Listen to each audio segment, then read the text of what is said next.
Hello. So as I mentioned before in the last video, this is my kind of workbench here where I will be shimming up figuring out the shim values for the titanium tube. I've got this set up on kind of, if you will, my shimming jig. This is the first time I'm actually shimming anything, so I will probably annoy the hell out of a whole bunch of machinists with my approach, but so far what I've got is a 3030 milled aluminum extrusion with the titanium tube on top, nuts facing down. Nuts always face down. I have shimmed both the left and the right side equals amount, so the tube doesn't, the tube is bowed upwards, or in this orientation bowed downwards, because the nuts are nuts down, but they will be up in a minute. So the bow is in the center, kind of probably around this point here is the highest point. So I've got some shim stock to shim up both sides, just so it just barely clears all the nuts. The highest nut is actually touching the rail, just the 3030 just barely, so I've got a nice even distribution across as best as possible. So the left and right needed to be shimmed 0.2 millimeters, 0.2 for this to be nice and clear the 3030 extrusion. Then what I've got here is a feeler gauge set. So feeler gauge set. So what I'll go through is check each one of these nut positions and get an idea of how far away from the 3030 aluminum extrusion it is. Write those values down in my table below here. I have the shim stock from Veylon, or Veylon. God, I need more coffee this morning. And they are nicely labeled with a laser engraver, so I can put those in, or at least put it down here on the table of which one needs to go where. It's an assortment of 0.5 millimeter and 0.25 millimeter stock. 0.025. So 0.05 and 0.025. And then with my additional stock here, which varies anywhere from, I think the smallest is 0.03 all the way up to 0.5. I should be able to figure out what values I need where. So I will stop the recording here and start the recording again when I get some more values figured out. Okay, so as I mentioned, I've got this shimmed up on each side, and I have used my feeler gauge set to get the values of each of the nuts. So overall, really solid.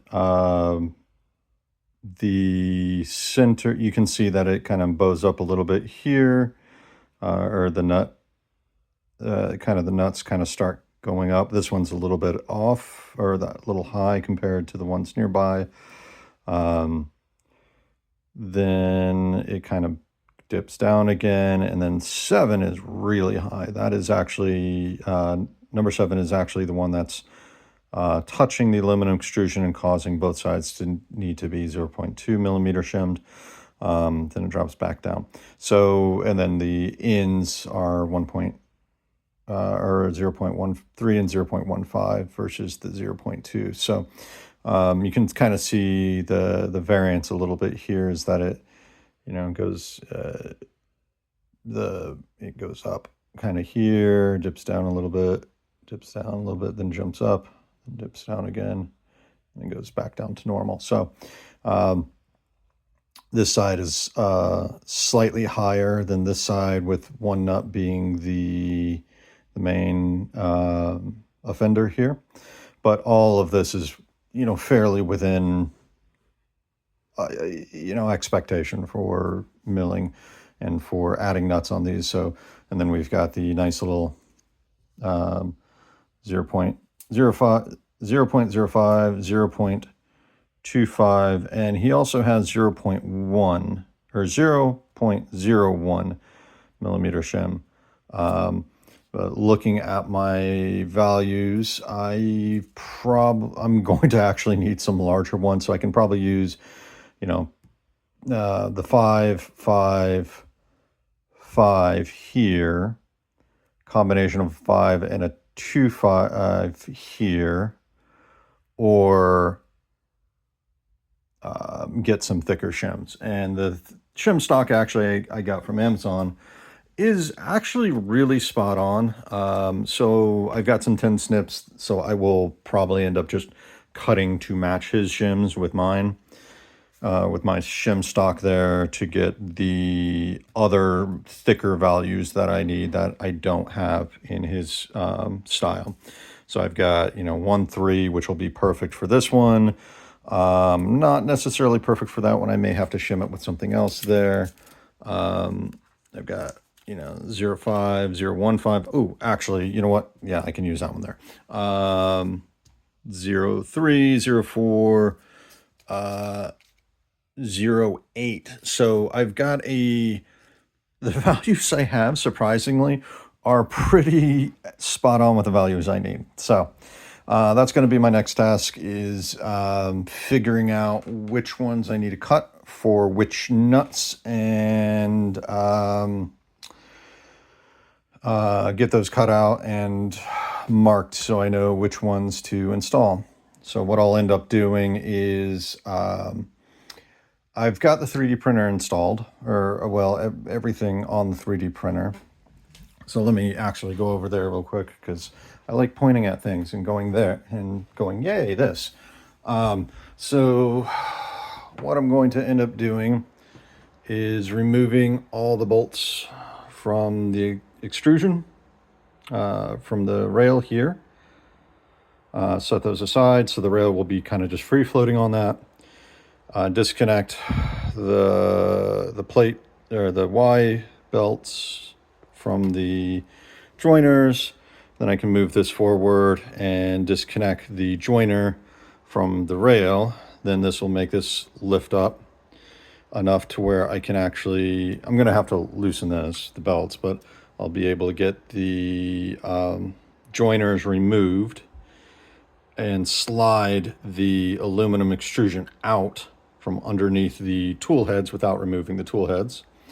And then I can slide the titanium extrusion in, put the joiners on both ends, put that back on the Y rails, tighten the things back up here, make certain they're aligned correctly, and then I can start sliding the shims in where I have the nuts, and then put the bolts in to each one. And that's my plan. Okay, the moment of truth. It is all installed, and I need to tension it back down and check it out. So, as I mentioned in prior video, I disconnected the belts, or the Y belts, left the X belts connected, just removed let the idler on both sides dangle after removing it from the tensioner.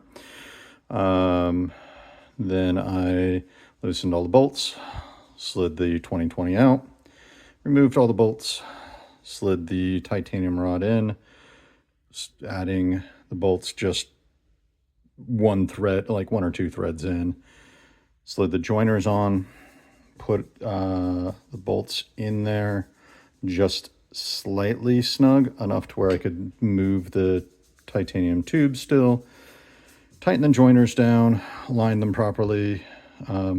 So for these, particularly with my machine, I push them in this way and this way, so they're going this direction.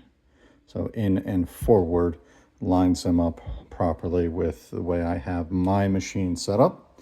Your machine may vary. So I tightened those joiners down, then I pushed it back and forward and racked it against the back, then tightened the bolts down.